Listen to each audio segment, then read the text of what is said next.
हो गया ग्रुप हो गया जी। वेलकम जी वेलकम। बस सारे भरावां अगे एक ही दरखास्त है, 5 मिनट च फारग करना जो मेरी अफ्तारी है बहुत बहुत अगों मुल्तान 2 घंटे का सफर हो गया, पासपोर्ट 1.5 घंटे का हो जाना सी।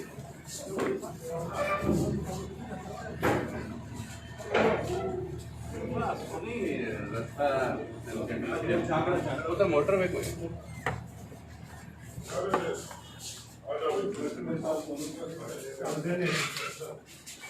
यार तुसी ते सोशल डिस्टेंसिंग बिल्कुल नहीं रख रहे।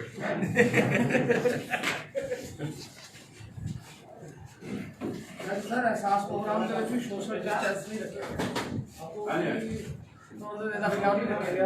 तो दोस्त तशरीफ रखे, चौधरी साहब से 10 मिनट प्रेस क्लब रखेंगे।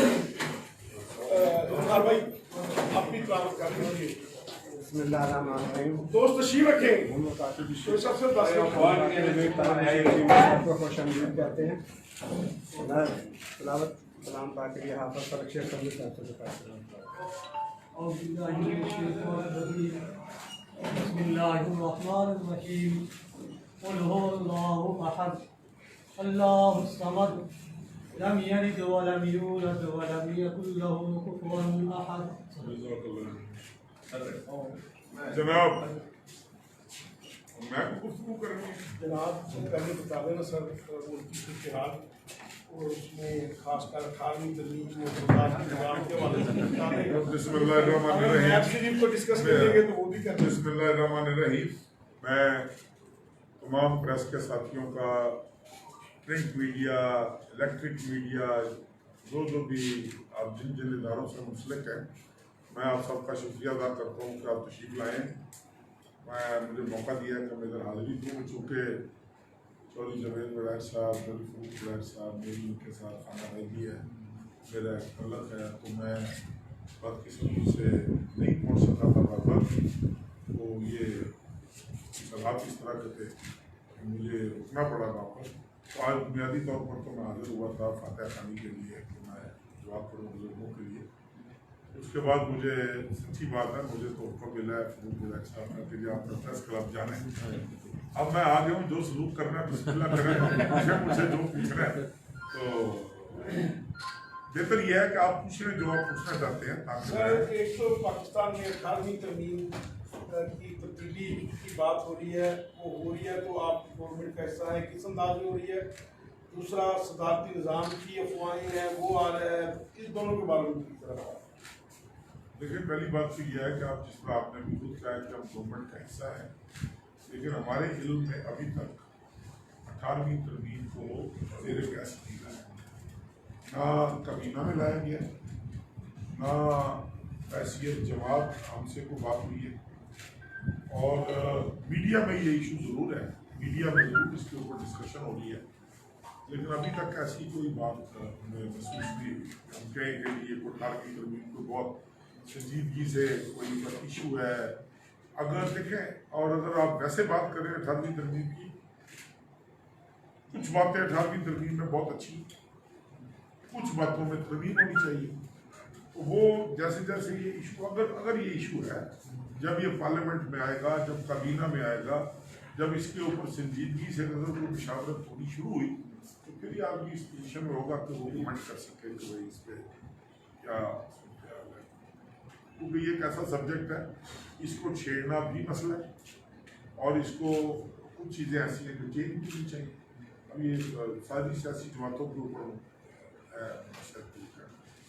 सर हुकूमत जो है घर बना रही थी पूरे पाकिस्तान में, क्योंकि अभी कोरोना का भी दौरान है, लॉकडाउन की वजह से वो सारे मामला पेंडिंग हैं। उस वाले से आप बताएंगे कितनी पेशरफ हुई है, कोई मनसूबे शुरू हुए हैं या बस बातों की नहीं। देखिए ये जो घर बनने जा रहे हैं ना, ये मैं आपको इस बात इसमें बड़ा सूख से बताऊँ कि चूँकि हाउसिंग का वजीर हूँ, वो ये मेरा महकमा नहीं, घर हम नहीं बना रहे, घर बना रही है नया पाकिस्तान हाउसिंग अथॉरिटी। वो डायरेक्टली उसको सुपरवाइज कर रहे हैं वज़ीर आज़म साहब खुद। लेकिन जो 2-4 महीने पहले मैं इस सिस्टम का हिस्सा रहा हूँ, क्योंकि मैं बड़े रसूख से आपको बता सकता हूँ कि जितनी मेहनत वज़ीर आज़म साहब इसके ऊपर कर रहे हैं या उन्होंने की है, या जितनी संजीदगी से, अब आप ये देखें ना, ये कोरोना में सबसे पहला रिलीफ उन्होंने कंस्ट्रक्शन बिजनेस को, आपने देखा होगा, सबसे पहला रिलीफ उन्होंने कहा जी कंस्ट्रक्शन इंडस्ट्री खोल दी है। क्यों खोल दी जाए? इसलिए ये उनकी संजीदगी का इजहार है। बहुत सारे मनसूबे पाइपलाइन में कोरोना की वजह से रुक गए हैं, लेकिन ये उम्मीद है इंशाअल्लाह ताला, और हम दुआ को भी हैं कि अल्लाह करे ये उनका चूंकि सबसे बड़ा एक मनसूबा है, अल्लाह करे वो इसमें कामयाबी से और होंगे इंशाअल्लाह। अच्छा सर, जिस तरह इस वक्त कोरोना का सबसे बड़ा इशू चल रहा है, इसी दौरान नैब के हवाले से जैसे कि जो कार्रवाई हुई है अभी रिसेंटली चौधरी परवेज अलाई साहब और शिकार साहब के हवाले से, उस हवाले से क्या समझते हैं? क्योंकि आप इत्तेहादी भी हैं, आया न्याजी का जो जिस तरह का शो हो रहा है पहले उसी तरह का है, या इसमें कोई आप लोगों को कोई चीज़ मनाने के लिए इस हवाले से इस वक्त ये काम किया जा रहा है? जब देखे इस स्टेज के ऊपर ये कहना कि शायद कोई हुकूमत का या नैब का कोई गठजोड़ है, मैं समझती हूँ ये बहुत कबल अज़ ये अभी, चूँकि अगर इस तरह की बात होती, देखें हम वाहिद सियासी जमात हैं और हमारी क़यादत वाहिद सियासी क़यादत है इस मुल्क की तारीख में, जो अज खुद हाई कोर्ट गए हैं कि जनाब बताएं हमारा क्या कसूर है, जो अगर कोई केस वाकई है तो हम हाजिर हैं, आप आए इन चीज़ की इंक्वायरी करें। और अगर ये केस आज से 21 साल पहले बंद हो चुके हैं तो अब इनको दोबारा क्यों खोला जाए?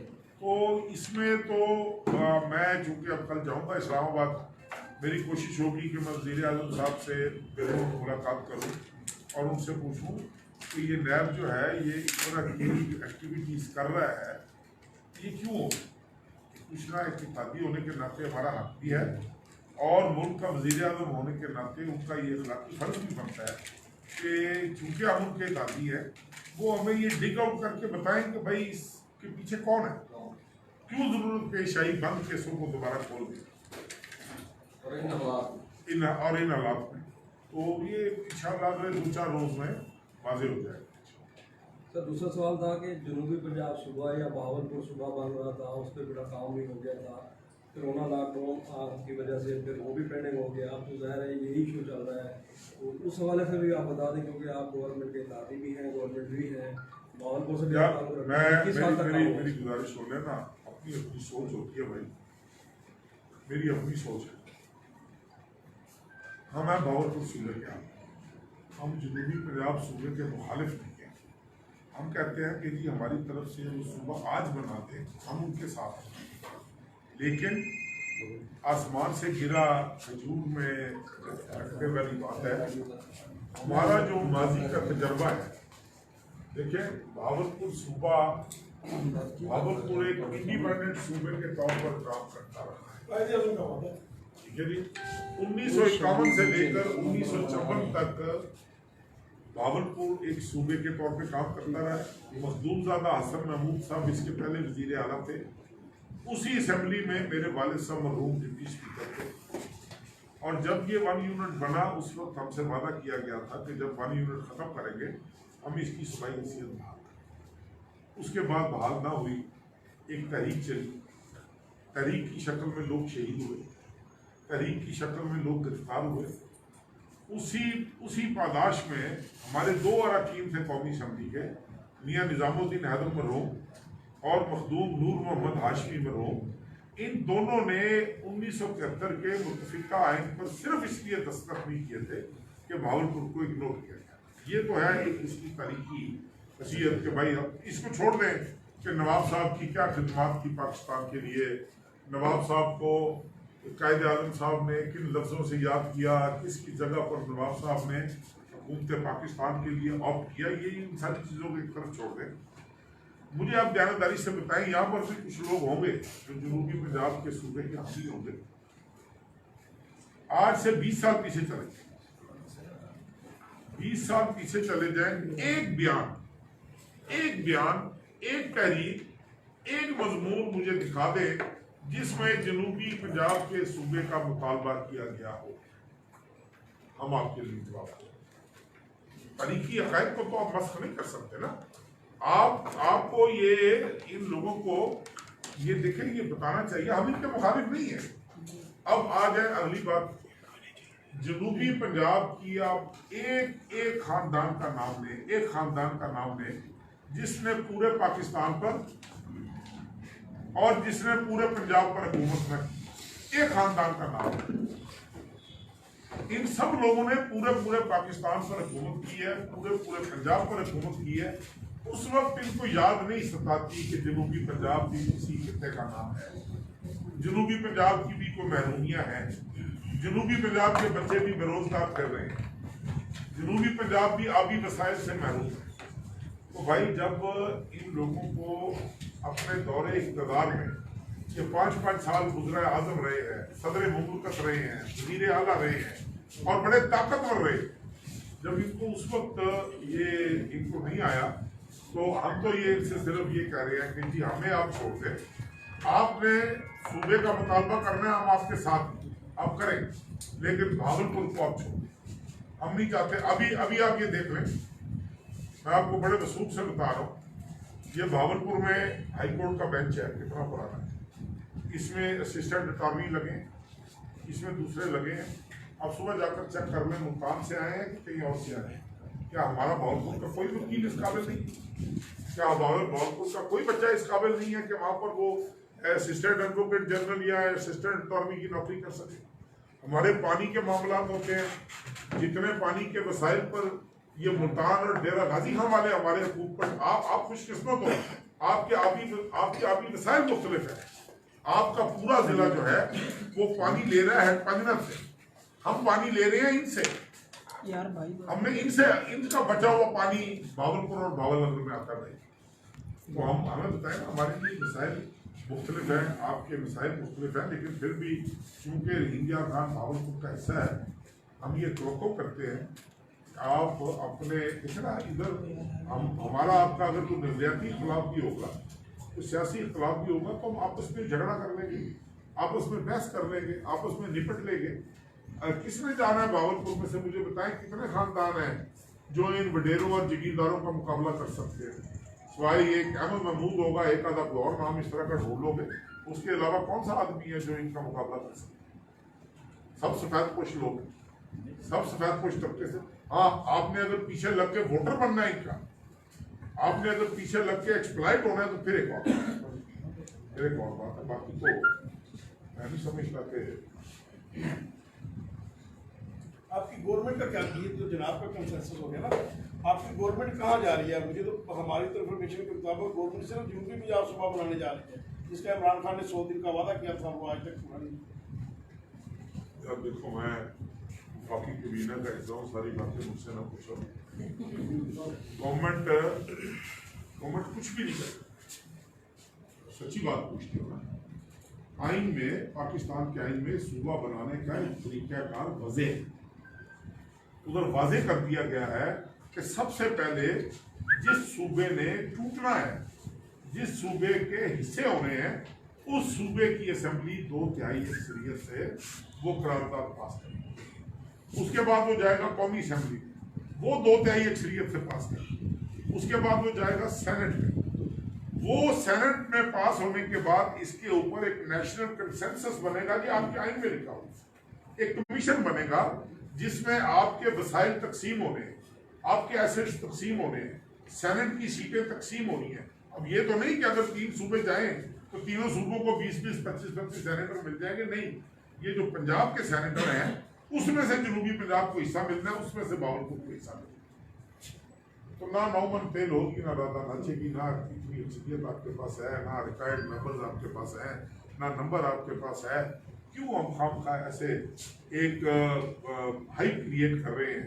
देखे ना, अब ये क्या है जी कि चूंकि हमारे पास नंबर नहीं है, चूंकि हमारे पास मतलूबा तादाद नहीं है, इसलिए हम इसको सेक्रेटेरिएट बना देते हैं। अब सेक्रेटेरिएट बनाना है तो भाई सेक्रेटेरिएट 1 की बजाय 3 बना दो, 4 बना दो। सेक्रेटेरिएट में भी तो जोर लगता है, सेक्रेटेरिएट में भी तो जोर लगता है, जितने मर्जी बना दो। हम भी 4 दिन खुश हो लेंगे, जनूबी पंजाब वाले भी 4 दिन खुश हो, बल्कि अगर कोई और मुतालबा कर रहा है उसका भी सेक्रेटेरिएट बना दो। इसमें फर्क है। इसका मतलब ये हुआ सर कि हर 5 साल के बाद यही एक सियासी इशू उठेगा। भाई जान, ये मैं तो छोटा सा आदमी हूँ, मैं इतनी बड़ी बात नहीं कर सकता, लेकिन ये कुछ बातें आपके सोचने की भी है ना, कुछ बातें आप भी सोचें, कुछ जो आप कॉलम लिखते हैं, जो आप मज़ामीन लिखते हैं, जो आप ये सारी तहरीरें करते हैं और अपने तजिए पेश करते हैं, उसमें मेरा तो एक सवाल का जवाब मुझे आप दे देना कि एक खानदान के मैं नाम बता सकता हूँ जिन्होंने पूरे पाकिस्तान पर हुकूमत, पूरे पंजाब पर हुकूमत। भावलपुर का तो कोई आदमी नहीं है यार, भावलपुर का तो कोई आदमी नहीं है, नहीं तो हम जरूर उसका गिरेबान पकड़ेंगे, हम जरूर। आज भी लोग, अगर भावलपुर में नवाब साहब के बाद तरक्की हुई है, आज भी लोग हसन महमूद मरहूम को याद करते हैं, आज भी लोग याद करते हैं। तो हम तो देखे ना, हमने तो अपने रवैयों से, अपने अंदाजों से सोचना है कि हमारी आइंदा नस्लों को किस में फायदा। हमें कोई ये तो नहीं कि हम कोई इस तरह का एक तकरीबी ज़हन रखते हैं कि जी एक तमाशा लगा दिया जाए जी जनूबी पंजाब जी ये वायबल नहीं है, एक डिवीजन पर सूबा कैसे बन सकता है। भाई बनता रहे, चलता रहे। आपने तो कभी आज तक मुतालबा ही नहीं किया था। आपने तो मुतालबा शुरू किया आज से 15 साल पहले, और कोई बात नहीं मिली आपको वोट लेने के लिए, तो आपने कहा जी जनूबी पंजाब को सूबा बना दो।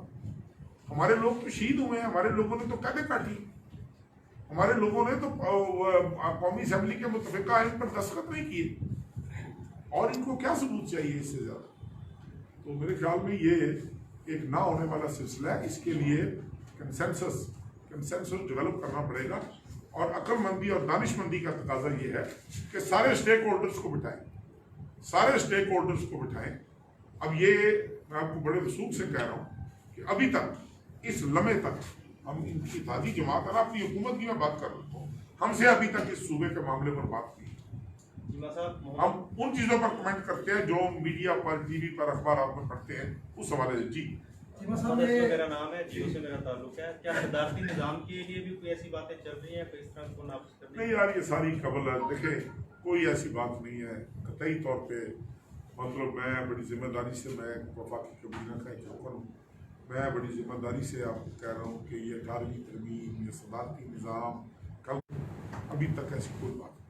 अच्छा चीमा साहब, ज़रा ये है कि पिछले दिनों अक़लियती कमीशन के हवाले से बड़ी बातें सामने आई, उसमें बाद में आपका बयान सामने आया कि जो कादियानी हैं उनको उसमें शामिल नहीं किया गया। जब हम अक़लियत को, इसी मुल्क में दो होते हैं, अक़लियत और अक्सरियत, अगर हमने उनको अक़लियती कमीशन में शामिल नहीं किया कादियानियों को, तो इस वक्त अक़लियत में है? नहीं यार, देखो मुझे अफसोस होता है जब आप जैसे बाशऊर लोग इस तरह के सवाल करते हैं या इस तरह की सोच, बल्ला मुझे अफसोस होता है। गाजी इल्मुद्दीन शहीद का एक कोट मैंने कल पेश किया, पता नहीं किसी ने देखा। गाजी इल्मुद्दीन शहीद को कंटेम्प्ट ऑफ कोर्ट में एक अदालत में पेश किया। जज ने उससे सवाल किया, उसने कहा जज साहब, मैंने आपके खिलाफ एक लफ्ज बोला है या नहीं बोला, अल्लाह को पता है। आपको इतना गुस्सा चढ़ा है कि आपने मुझे तौहीन अदालत के केस में आज मुझे हाजिर कर लिया है और मुझे अब सजा सुनाने जा रही है। जिस हस्ती को अल्लाह ताला ने कुरान पाक में दोनों जहानों के लिए रहमतुल लिल आलमीन डिक्लेयर किया है, यार उसके नमूस के तहफ़्फ़ुज़ के लिए, उसकी खत्म नबूवत के तहफ़्फ़ुज़ के लिए हर 2 महीने, 4 महीने, 6 महीने के बाद हम भीख मांगे। यार ये मुसलमान मुल्क है, हर 2-4 महीने के बाद हम भीख मांगने चल पड़ते हैं। जी आज जी ये जी इस हज के फार्म में से खत्म नबूवत का खाना निकल गया, आज इलेक्शन कमीशन के फार्म में से खाना निकल गया, आज नादरा में से निकल गया। क्या फिर शोर मचता है, फिर गल जाता है? ये क्या मजाक है? पहली बात ये। दूसरी बात मुझे अब ये बताएं कि ईसाई रहते हैं यहाँ पर, हमारे भाई हैं, हमारी बहनें हैं, आज तक किसी ने एतराज किया? हिंदू रहते हैं, आज तक किसी ने एतराज किया? बेशुमार और सिख हैं, बेशुमार और अक़लीतें हैं, किसी ने एतराज किए? उतने ही काबिल एहतराम पाकिस्तानी है जितने मैं और आप। इनका मसला ये है, इनका मसला ये है कि ये अपने आप को अक़लियत नहीं मानते भाई, ये अपने आप को हमसे बेहतर मुसलमान कहते हैं, नंबर 1।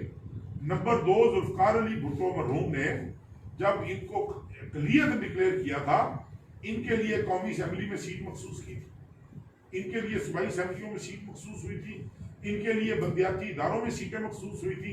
ये आज तक गए? आज तक इन्होंने, आप इनसे सुबह कहें, आप इन्हें यूं करें, आप 2 काम करें।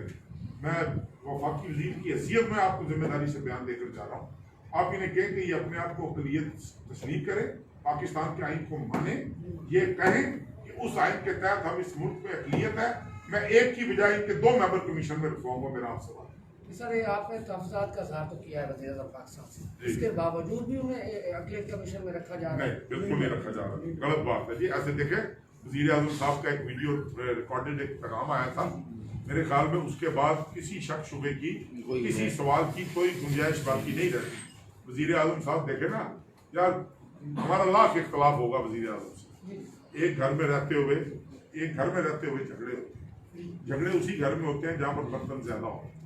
हमारे लाख इख्तलाफ होंगे वज़ीर आज़म साहब से, लेकिन देखें उनका रसूल से, नबी से सल्लल्लाहु अलैहि वसल्लम से, यार जो शख्स मदीने के एयरपोर्ट पे उतरने के बाद पैदल जाता है रोज़ा रसूल का, नंगे पाँव जो जाता है, उसके बाद भी आप उस पर शक करो तो यार फिर तो अपना थोड़ा सा अपना भी इलाज कराना चाहिए ना, सिर्फ ये नहीं ना कि जो इलाज काफी के दौर में साबका काफी के दौर में बड़े तरक्याती काम हुए, सारा काफी इमेज भी है आवाम में, हाल ही में काफी लोग याद रखते हैं 122 के हवाले नाल, मॉडर्न सेंटर के हवाले नाल, तरक्याती काम के हवाले नाल, लेकिन तंजीम साजी नहीं हो रही काफी की वजह से, और वन मैन शो गिल साहब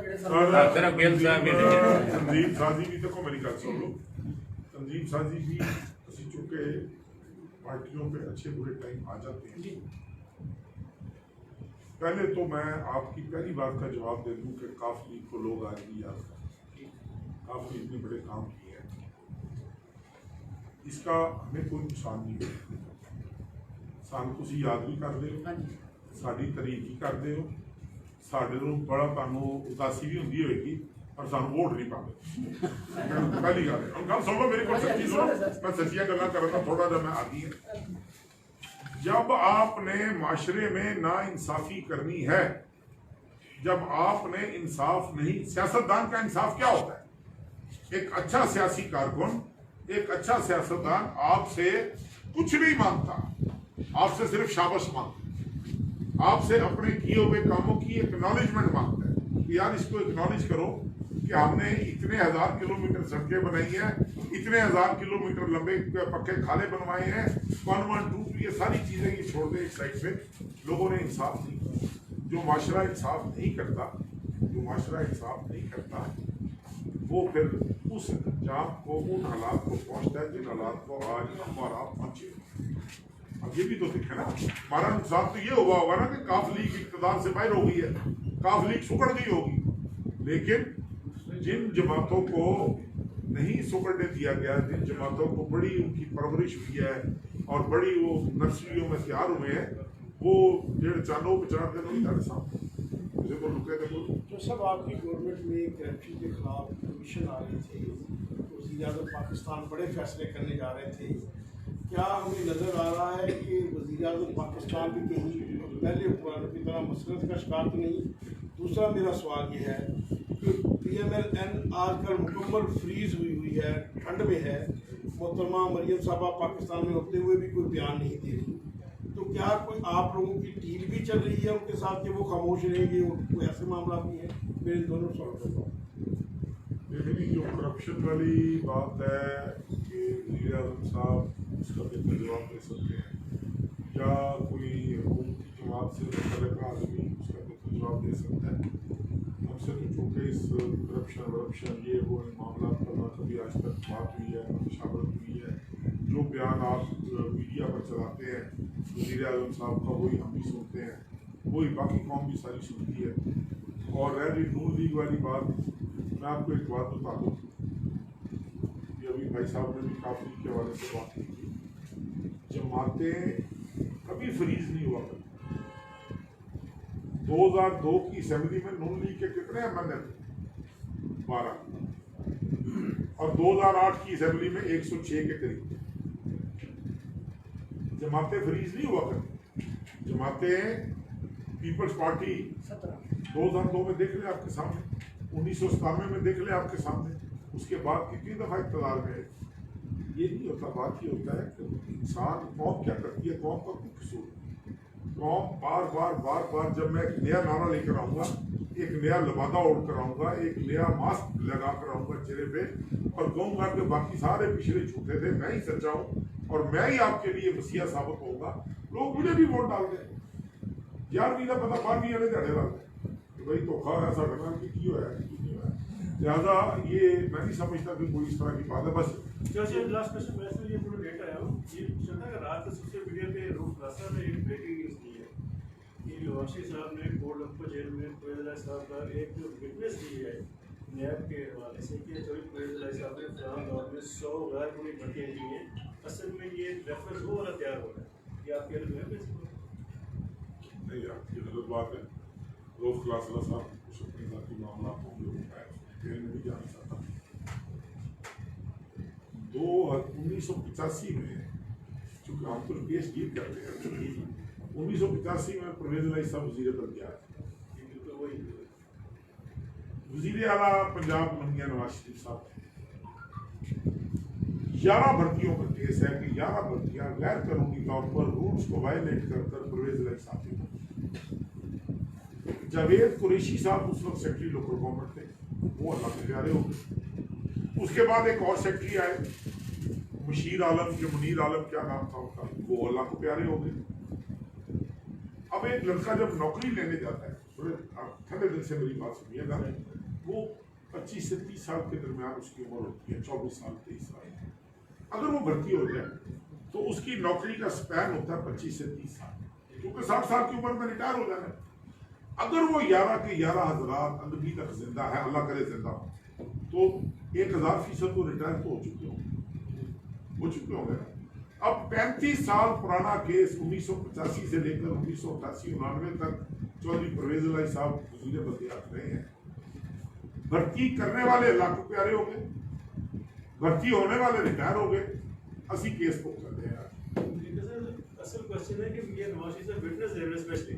ये असल क्वेश्चन है कि पर वो फिर रोक आसरा साहब की कोई मीटिंग होगी ना, ये नवाज शरीफ साहब मीडिया सर एक एक सेकंड कि ਜਿਹੜੀ ਨੈਬ ਆ ਸਿਆਸੀ ਇੰਜੀਨੀਅਰਿੰਗ ਕਰਨ ਵਾਲਾ ਅਦਾਰਾ ਫਿਰ ਵੀ ਉਹ ਸਰ ਤੁਸੀਂ ਨੈਬ ਨੇ ਜਿੰਨੇ ਵੀ ਤੁਹਾਡੇ ਵੀ 35 ਸਾਲ ਪੁਰਾਣੇ ਕੇਸਿਸ ਖੋਲੇ ਨੇ, ਐਵੇਂ ਨੂਨ ਲੀਗ ਦੇ ਖਿਲਾਫ ਵੀ 35 ਸਾਲ ਪੁਰਾਣੇ ਕੇਸਿਸ ਖੋਲੇ ਨੇ, फिर तो नून लीग भी ठीक है, जो उन्होंने खिलाफ केसेस बनाए गए हैं। सर देखिए मेरी बात सुनो, हम नून लीग की यहाँ पर मैं नून लीग को डिफेंड करने नहीं आया।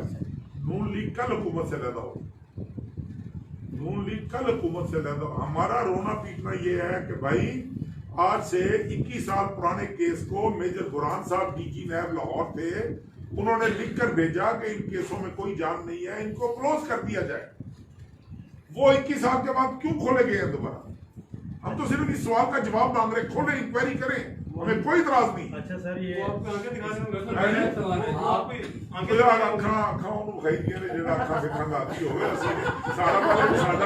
साडा पहले ट्रैक रिकॉर्ड देख लो, अल्लाह खैर करेगा। सर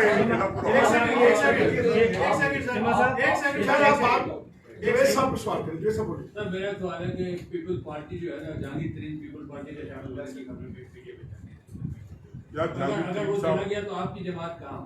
सर देखे ना, जहांगीर तरीन साहब का तो सवाल आप मुझसे इस तरह पूछ रहे हैं जो मेरी जमात साथ भाई वो देखो ना, वो पीटीआई के आदमी हैं, वो अगर उन्होंने कहीं जाना है तो उन्हें अपनी मर्जी से जाना है, जहाँ मर्जी जाए, तो हमें तो कोई इतराज नहीं है। उनसे कहीं पीटीआई में भी रहे तो हमें खुशी है, पीटीआई छोड़ के कहीं जाएंगे तो अपनी मर्जी से जाएंगे। मियां खान साहब बोलो।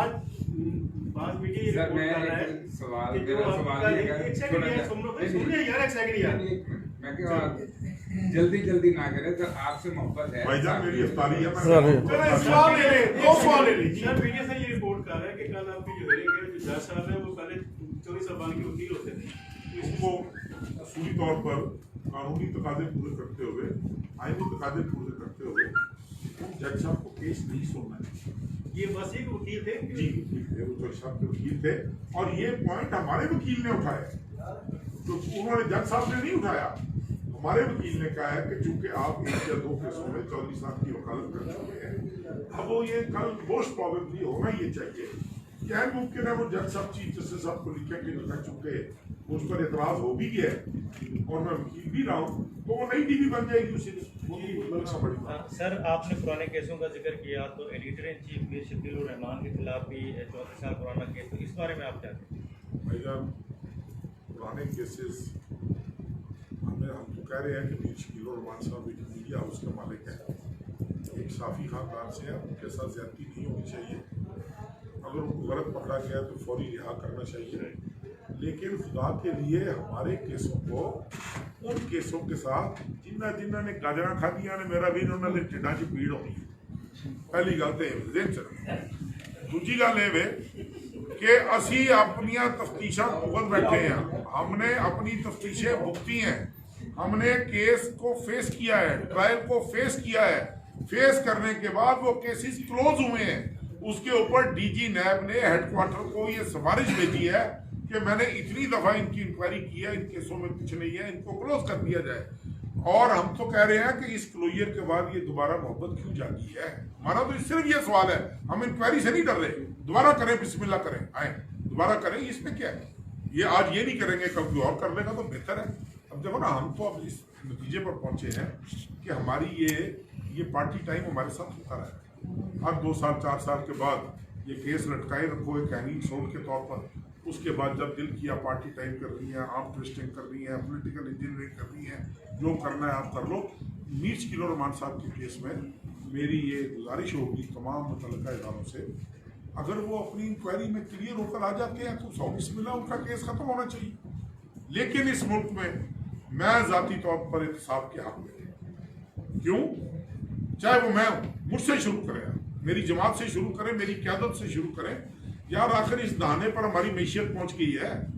इस दहाने पर जो बच्चा इस मुल्क में पैदा होता है 1.5 2 लाख का मखरूज पैदा होता है। यार कोई तो जवाब दे होना चाहिए ना, कोई एक आदमी तो जवाब दे ना कि हाँ जी फलां आदमी जिम्मेवार है। हम सारी की सारी मुकद्दस गाएं, सारी की सारी हम मुकद्दस गाएं। अब मैं नाम नहीं लेना चाह रहा, फिर मेरे ऊपर आजकल मुझे बड़ा डर होता है कंटेम्प्ट भी लगने का। अब एक जगह बताएं, बिजनेस कम्युनिटी बताएं, पॉलिटिशियन बताएं, ब्यूरोक्रेट बताएं, कोई और तबका बताएं जिनको शाम को लोग कलमा खान कहकर सोते। आप वजीर हो सके हमारे प्रेस क्लब के लिए कोई का ही ऐलान कर दी कि दसो इतने जे को 2 मरले 4 मरले ते किन्ने घर बन सकदे ने तुहाडे प्रेस मैं देखो जी गल सुन लो मेरी। मैं तो आज चूंकि आप आए लेट हो थोड़ा सा, मैंने पहले ये गुजारिश की थी कि मैं चूंकि मेरा अपनी मेरी खानाबाजी है चौधरी शाहबान के साथ, फरूक बड़ैक साहब के साथ, जवेद बड़ैक साहब के साथ, और उनकी सौखी हुई है तो मुझे आना ही आना था, बल्कि मैं 2-4 दिन लेट आया हूँ। उसके बाद कभी आप फिर पंजाबी की तरह ऑफ द रिकॉर्ड आप पढ़ो, आ गया रखो जिधर